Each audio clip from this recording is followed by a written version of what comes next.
সোমবার গভীর রাতে ভয়াবহ আগুনে পুড়ে ছাই একটি মুরগির ফার্ম। প্রায় ১৩০০ বাচ্চা মুরগি পুরোপুরি ভস্মীভূত। শুধু তাই নয়, ভস্মীভূত হলো একটি মোটরসাইকেলও। ঘটনাটি ঘটে বাগদা থানার পার কৃষ্ণচন্দ্রপুরে। কয়েক লাখ টাকার ব্যবসায়ী ক্ষতি হয়েছে বলে জানিয়েছেন মুরগির ফার্মের মালিক রবীন মণ্ডল। ঘটনার তদন্তে নেমেছে পুলিশ। শর্ট সার্কিটের কারণেই পোল্ট্রি ফার্মে আগুন লেগে গিয়েছিল বলে প্রাথমিকভাবে ধারণা। গোটা ঘটনায় চাঞ্চল্য ছড়িয়ে পড়েছে এলাকায়। এই বিষয়ে রবীন মণ্ডল নামে মুরগির ফার্মের মালিক জানান, সকাল থেকে এখানে শুরু করে কাজকর্ম করা, সারা রাত থাকা হয় না, 11টা 12টা পর্যন্ত থাকে। সেই রীতিমতন আমি আজকে সেটাই করেছি। আমার সবকিছু মোটরসাইকেল, তারপরে কাগজপত্র তো যাবতীয় সবকিছু আমার এখানেই থাকে, সবকিছু এখানেই থাকে। তো সেই রকম ভাবে আমি বাড়ি চলে গেছি।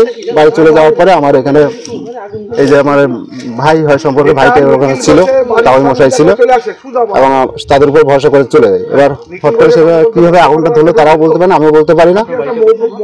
এখানে আমি আছি 12 বছর ধরে আছি। আমার টোটাল হচ্ছে 3000।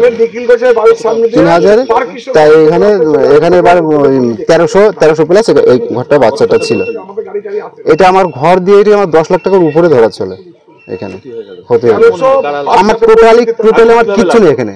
কারণ আগুনটা কিভাবে লাগলো সেটাই আমি বুঝতে পারছি না। ব্যুরো রিপোর্ট, নজরে বাংলা।